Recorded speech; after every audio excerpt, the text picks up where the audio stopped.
I'm Connor from Running Warehouse. I'm here with David, and today we are going to be reviewing a shoe that I've been running in since its original version. This is a favorite of runners seeking that lightweight and versatile daily trainer.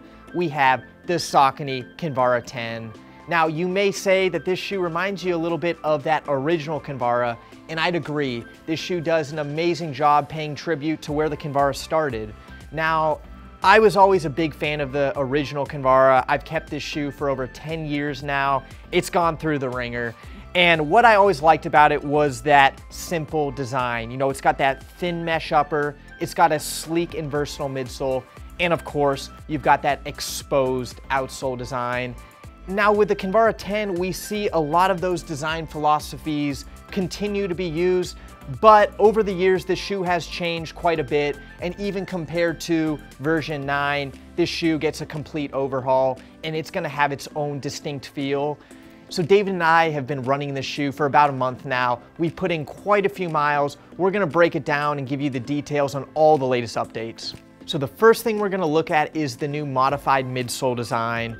As you can see, once again, that Everrun logo is plastered on the side, but don't be confused. Unlike the Freedom ISO that has that full Everrun midsole, this shoe only is gonna have an Everrun top layer. The majority of the cushioning is gonna come from that EVA Plus compound.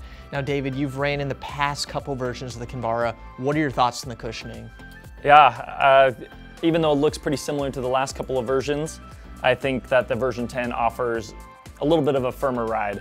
I really like that. Even coming from the 9, which I thought felt pretty soft, took away a little bit of energy.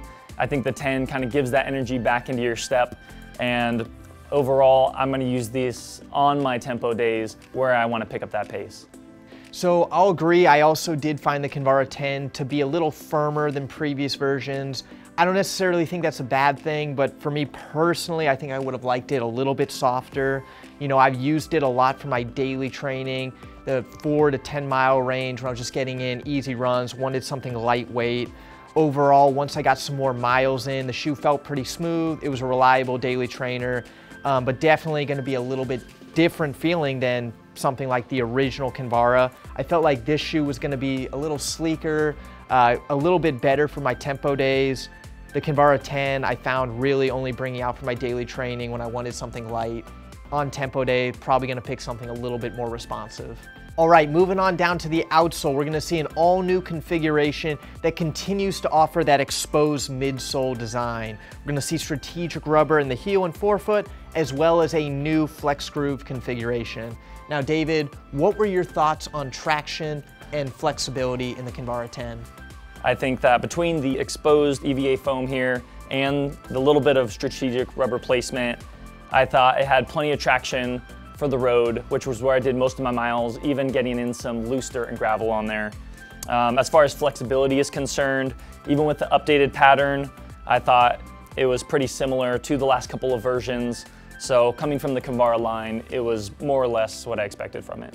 So no surprise with the Kinvara 10, we're gonna have that exposed midsole design. And whenever you have that exposed design, it's gonna be a little bit lighter, but you're also gonna have to make trade-offs in durability.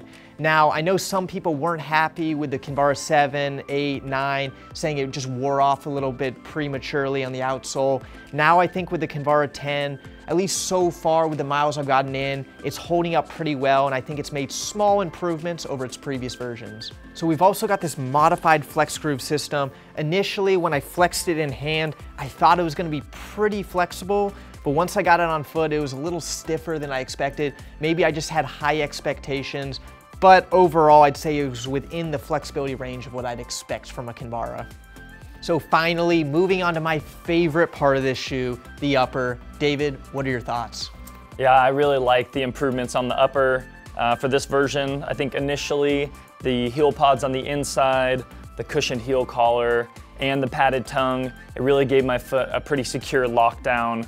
And then moving on to the forefoot area with that engineered mesh, I thought it was really adaptable, really breathable, and is gonna be perfect for my warmer weather runs when I'm starting to heat up.